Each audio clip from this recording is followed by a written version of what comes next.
Assalamualaikum warahmatullahi wabarakatuh. Anak-anak sekalian kelas 9, kita berjumpa kembali di materi PPKN. Kita melanjutkan pelajaran minggu yang lalu tentang kedaulatan. Minggu yang lalu kita sudah sampai kepada sifat-sifat kedaulatan, ya. Nah, sekarang kita masuk ke teori kedaulatan, anak sekalian. Oke. Secara umum anak sekalian semua memahami dan hampir semua pakar menyepakati bahwa teori kedaulatan itu ada 5. Ada namanya teori kedaulatan Tuhan, teori kedaulatan raja, dan teori kedaulatan negara. Nomor 4 ada teori kedaulatan hukum, dan yang terakhir adalah teori kedaulatan rakyat. Oke, kita pelajari satu persatu. Sudah siap?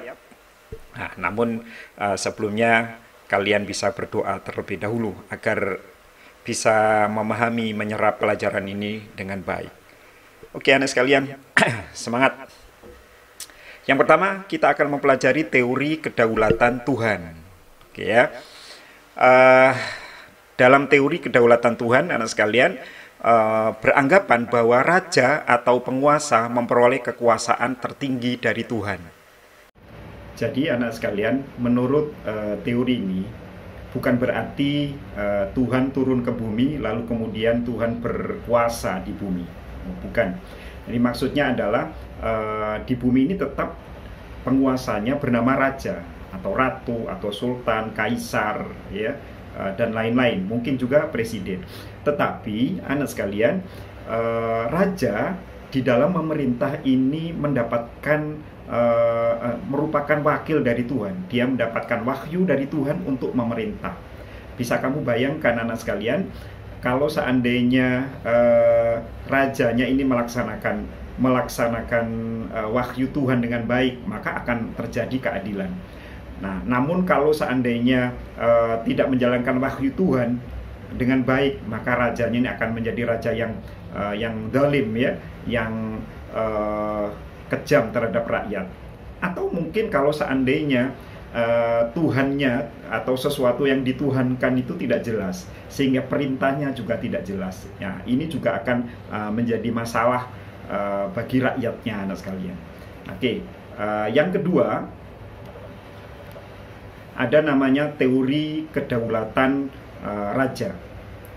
Anak sekalian, dalam teori kedaulatan raja ini tidak jauh berbeda dengan teori kedaulatan Tuhan tadi, bahwa raja berkuasa merupakan wakil dari Tuhan.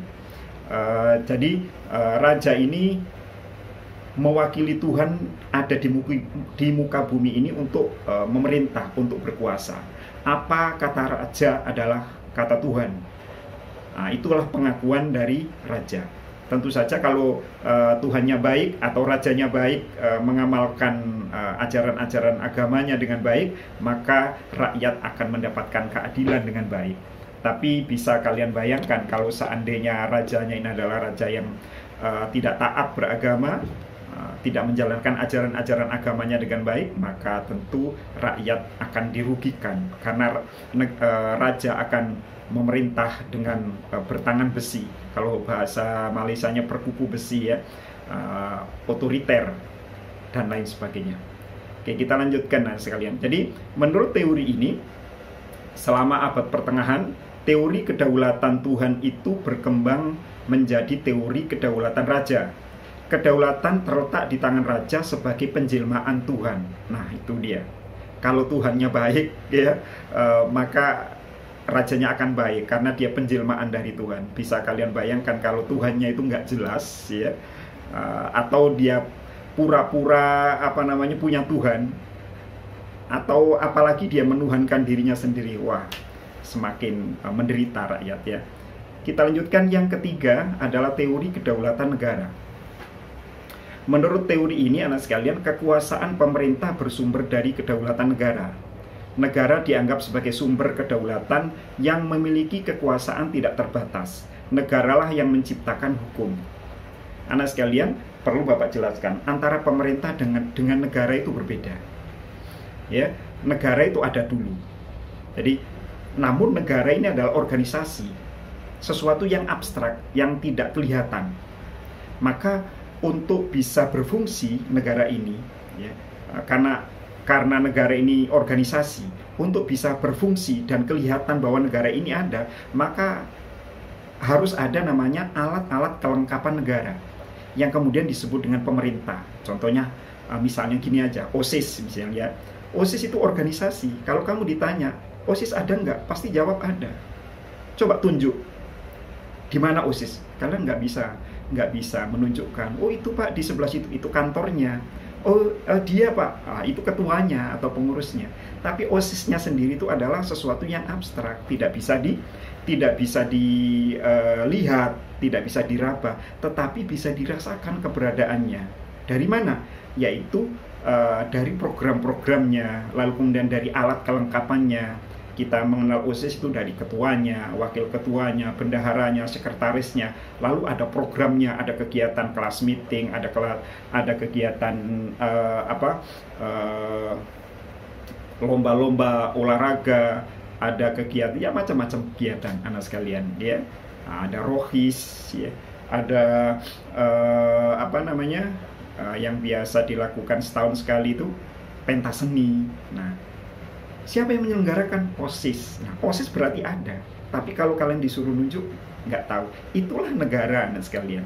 Nah, jadi negara itu dijalankan oleh pemerintah. Negara itu organisasi. Agar negara itu berfungsi, maka perlu ada alat kelengkapan negara, namanya pemerintah. Kelengkapan negara itu bisa pemegang kekuasaan legislatif, eksekutif, judikatif, ya.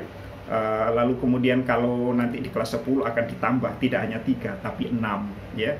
Ada konstitutif, ada moneter ya. Lalu ada oke, anak sekalian. Nah, kembali kepada persoalan. Negara dianggap sebagai sumber kedaulatan, memiliki kekuasaan tidak terbatas. Jadi kekuasaan tertinggi atau kedaulatan itu dipegang oleh negara. Lalu negara ini menciptakan hukum. Tentu ini hukum atas kendali negara. Berarti negara akan menciptakan hukum sesuai dengan kehendaknya, yang menguntungkan dia. Tentu saja yang menguntungkan dia itu dia siapa? Negara. Negara yang diwakili oleh siapa? Pemerintah. Eksekutif, terutama eksekutif, yaitu presiden. Kalau di negara menganut parlementer ya Perdana Menteri. Nah ini sangat berbahaya anak sekalian.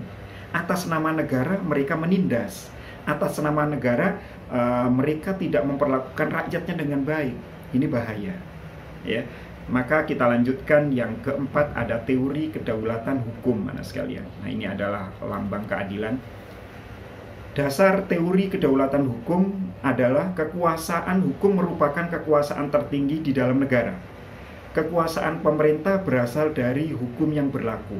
Nah, kalau ini beda dengan negara tadi. Yang ini memang hukum diciptakan juga oleh negara, tapi hukum itu diletakkan di tempat yang paling tinggi, di atasnya negara.